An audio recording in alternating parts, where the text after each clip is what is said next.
I say this, respectfully, but they represent failure. Like, they all represent failure at Arsenal, this period of complete failure and underperformance at Arsenal.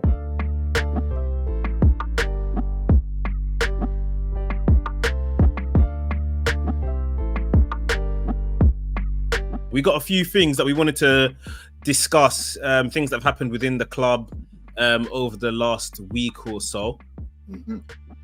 Let us start with Nicolas Pepe. Nicolas Pepe has officially left the club. Yeah, he's officially gone. Nicolas Pepe has officially left Arsenal at this point. It just didn't work out. It looked like Arsenal has released him from his contract, some type of mutual termination between the two parties, and Nicolas Pepe has gone on to sign for Trabzonspor over in Turkey. Now, Paul, where did it all go wrong? You know what? I think we have to go right back to the beginning. It's the 72 million. We were in that age where you were having players who, all these transfers were becoming more often over the 50, 60 million mark.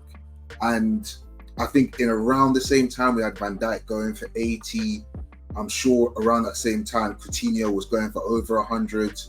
Maybe a year before or after, Neymar was going to PSG for big P's. Then obviously we had Pepe and we had Don Raul Sanllehi, who was out here moving like mafia, who's meant to help us get deals over the line. And this was one of the deals. And I just feel like if there was an alternative reality and we signed Pepe for 40 plus 10 million in add-ons, or if we just got him for a deal that wasn't so bombastic, I just feel like there would be so much more less pressure on him and we would have viewed him differently. The world would have viewed him differently.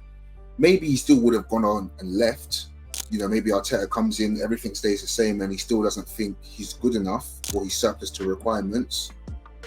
But there's still not the fanfare that we spent 72 million and it's literally gone down the drain. It's a 72 million pound loss. And when we look back on his career, which I'm sure we'll do briefly, I don't think he did terribly. I think there are other players at other teams who are performing way worse. We know their names. Way worse than what Pepe did. Even outside of goal and assist, just overall performance, I think Pepe was okay. I wouldn't even call him our worst signing, but maybe in terms of value for money, it would be pretty hard to deny. But ultimately, as we always do, we move. Yeah, it's very disappointing because of the fanfare. And, if we go way back, like you're saying, we know that Pepe wasn't the first choice. We wanted Zaha. It's like the club didn't want to do Zaha because he might have come out to be a bit more expensive. So they went and got his countryman in Pepe, which, again, on the face of it, YouTube videos and compilations, he looked like this guy could do a job here. And he came and, he started doing a job. The 72 million, like you say, was 100% a crutch. Yeah. Couldn't shake it, even when the landscape of football started changing and we and other clubs around us started signing players for those kind of figures over the 50 million mark. He just couldn't shake that this was a 72 million pound man. Maybe the pressure as well of being Arsenal's record signing, maybe the pressure of the club spending 72 million on a relative unknown at a time when we were going through all kinds of crap. It's just a bit of mismanagement and poor guidance from everybody, really, from Pepe, and maybe a bit of inconsistent performances and not being able to settle. I hear a lot about him not kind of getting in with the group. He was never a bad egg, but he was just very quiet. And maybe the likes of Lacazette and Aubameyang kind of kept him alive somewhat in the midst of things, just French-speaking boys. And when they went, or when things turned sour for them, maybe the writing was on the wall. The club definitely have to take a lot to look at over here in regards to this not working well. And just from a business point of view, did you get a good return on that 72 million pound and maybe 150k a week that you spent? What do you have to show for it, sort of thing? Yeah, and Arteta coming in, I just think, you know, he's one of the last, if not the last, of the previous regime, the old brigade now. You know, even the likes of Rob Holding have gone. Xhaka, who you probably wouldn't have mind keeping, but all of these guys that, I say this, you know, respectfully, but they represent failure. Like, they all represent failure at Arsenal. This period of complete failure and underperformance at Arsenal. Barring maybe that one FA Cup Arteta snatched as he came in the door. Like, yeah, we've kind of shook the cobwebs off us and the shackles in that respect to these guys. Yeah, no, I totally agree. One still remains, who will not be named. Who's that? Cedric. No. You know the mad thing? Arteta signed him, didn't he? Yeah, he did. That was the annoying thing. So yeah, he's not even part of them. I guess not, but we group him with him somehow. But yeah, it's just like you said, in terms of return on investment, in terms of just that whole group, what they were meant to achieve. You know, you look back, and I know this kind of sways a bit from Pepe, but he was involved in it. We should have collected at least one Europa League. You know, we should have got some, ideally, some Champions League finishes. Yeah, you know, our record against the big six at that time, you know, I'm sure it wasn't exemplary from what I can remember.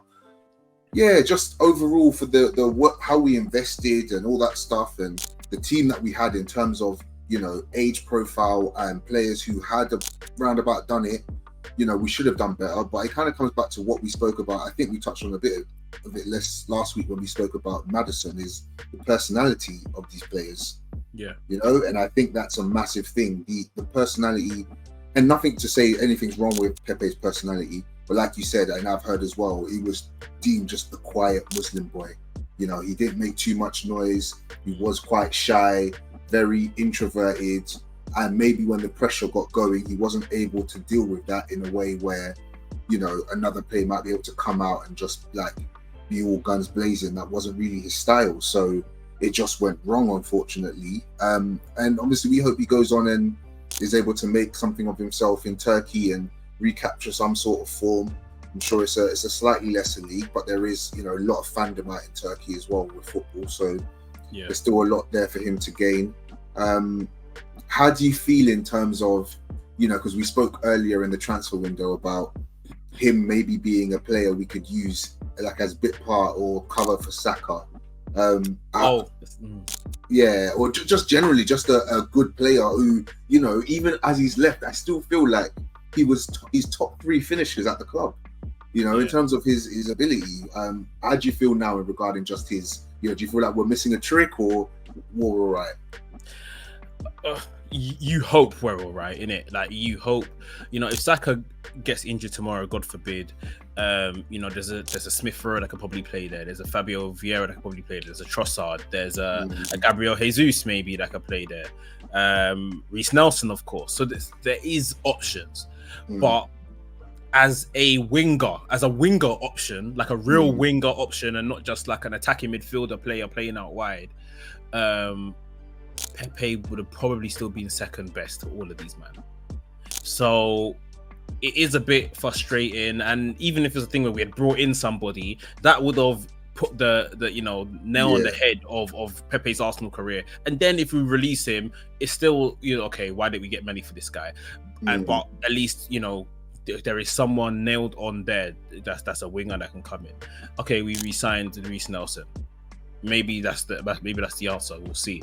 But even on that, bro, I don't think we're being told the entire truth, because I think it's mad. I think it's absolutely bonkers that we didn't get one coin for Pepe. Nobody was interested in Pepe. Like, okay, he might be on 150k a week, but no, are you telling me no one? Nobody. Like, I know these Turkish clubs showed interest in Saudi. Maybe the deal wasn't right and stuff like that.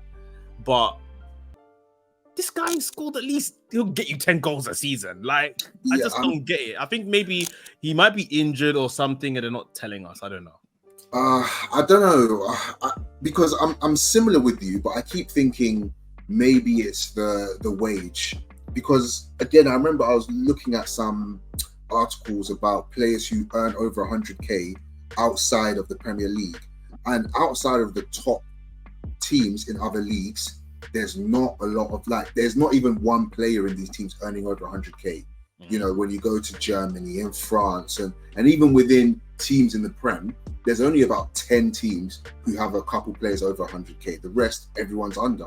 So I keep thinking maybe wage is the breaking point, but I can't believe that there just wasn't more interest generally, that there wasn't more noise of trying to strike a deal here or trying to get, like, just something, because the talent is there. No one's not going to say Pepe's absolutely crap, like nobody would want him.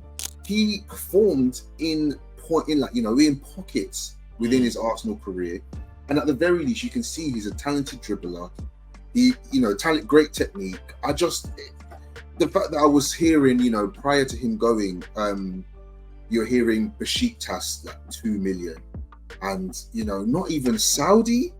I don't know. Again, maybe there's so many things we don't know, whether it's the lifestyle thing or I don't want to go there, and I don't know, but I just felt like I didn't hear enough whispers.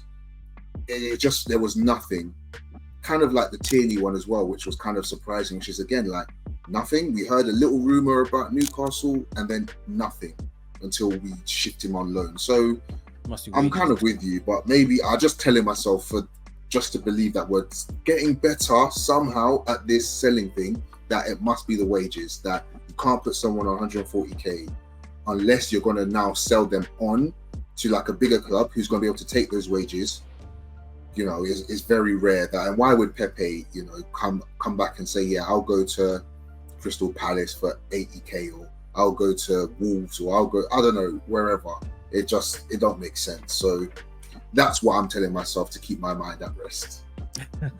Yeah, I think we have to remember at the end of the day, it's like, even if you put this in terms of regular employment, like if your employer wanted to get rid of you out of your contract to go take a lower job elsewhere, why would you do that? Like it's not in your favor to do that.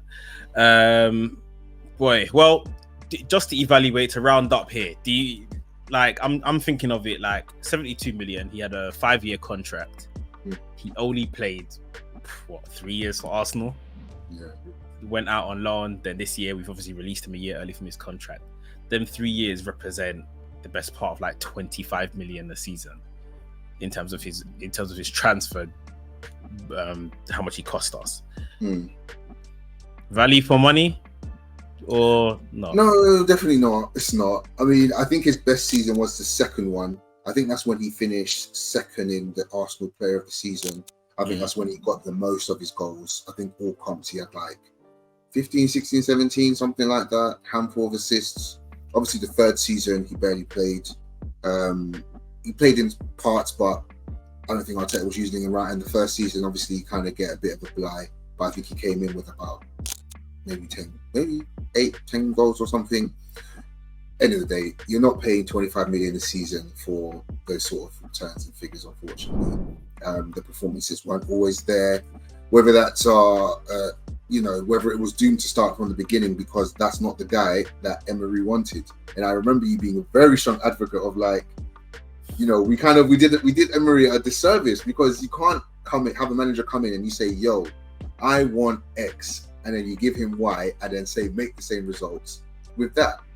So yeah, it was doomed to start maybe from the beginning, but ultimately as we break it up like you've done, 25-ish million a season, it's not value for money, and this is definitely going down as an L.